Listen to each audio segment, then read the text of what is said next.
नमस्कार, मैं रविश कुमार। आज आपके साथ एक ऐसी स्टोरी लेकर आया हूं जिसका हेडलाइन सुनते ही आधे लोग दंग रह जाएंगे और आधे ताली बजाने लगेंगे।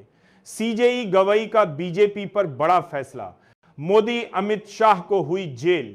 सुनने में यह किसी पॉलिटिकल थ्रिलर फिल्म का क्लाइमैक्स लगता है, लेकिन इसी लाइन के अंदर इस देश की सबसे बड़ी लड़ाई छुपी है। कानून बनाम ताकत, संविधान बनाम सत्ता। आज की स्क्रिप्ट में हम इसी हेडलाइन के पीछे का सच, सिस्टम और पब्लिक के गुस्से की कहानी समझेंगे।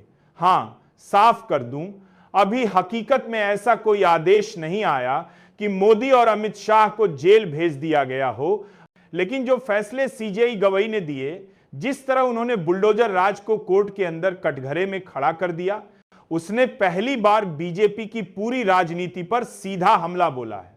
और यहीं से पैदा हुआ है यह सवाल कि अगर यही पैमाना ऊपर तक चला जाए तो क्या तस्वीर हो सकती है। दोस्तों, सबसे पहले समझिए कि सीजेई गवई ने क्या किया।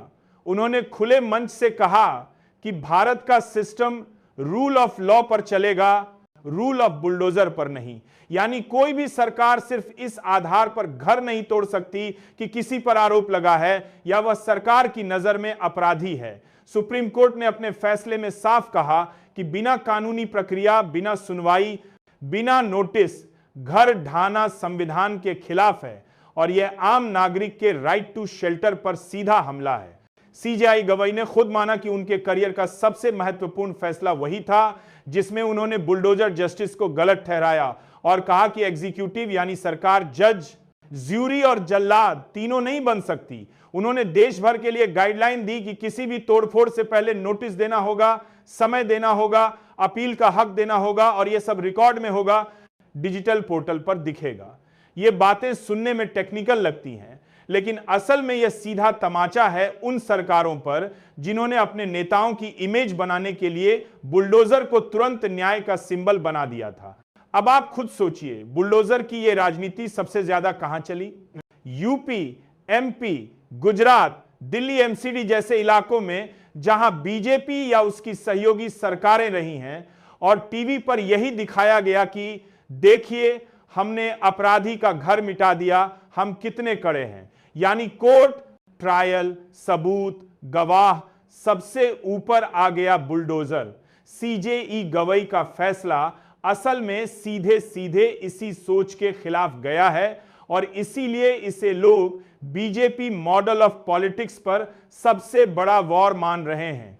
अब आते हैं आज की हमारी धमाकेदार लाइन पर। मोदी अमित शाह को हुई जेल। जरा इसको एक पॉलिटिकल इमेजिनेशन की तरह देखिए। मान लीजिए वही सुप्रीम कोर्ट जो कह रहा है कि सरकारें कानून से ऊपर नहीं हैं, कल को यह भी कह दे कि जो लोग सालों से इस तरह की गैरकानूनी नीतियां बनाकर चलवाते रहे वो भी जिम्मेदार हैं। जो बुलडोजर के साथ फोटो खिंचवाते रहे, जो मंच से बोलते रहे हम घर गिरवाएंगे, हम छोड़ेंगे नहीं, उन्हें भी जवाब देना होगा कि आपने संविधान से ऊपर खुद को क्यों समझा। सोचिए, अगर किसी दिन सुबह 9 बजे ब्रेकिंग चल रही हो, सुप्रीम कोर्ट ने मनमानी तोड़फोड़, एजेंसियों के दुरुपयोग और संविधान विरोधी फैसलों पर हाई लेवल जांच बैठा दी, सभी जिम्मेदार राजनीतिक चेहरों से जवाब तलब, उस लिस्ट में नीचे से ऊपर तक अफसरों के नाम हों और फिर अचानक स्क्रीन पर 2 नाम बड़े अक्षरों में चमकें, नरेंद्र मोदी और अमित शाह। जन भावना यहीं से तो ये नारा निकाल रही है कि अब जेल भी वहीं तक पहुंचनी चाहिए जहां से खेल शुरू हुआ था। आज भी लिया यह कल्पना क्यों जन्म ले रही है? इसका कारण सिर्फ बुलडोजर वाला मामला नहीं है। सीजेई गवई की बातों में एक कॉमन थीम दिखती है कि कानून सिर्फ कागज नहीं है, यह ताकतवरों पर लगाम लगाने का औजार है। उन्होंने अपने भाषणों में साफ कहा कि केवल लीगल होना काफी नहीं, चीजें जस्ट यानी न्यायपूर्ण भी होनी चाहिए, नहीं तो वो गुलामी और अत्याचार को भी सही ठहरा सकती हैं।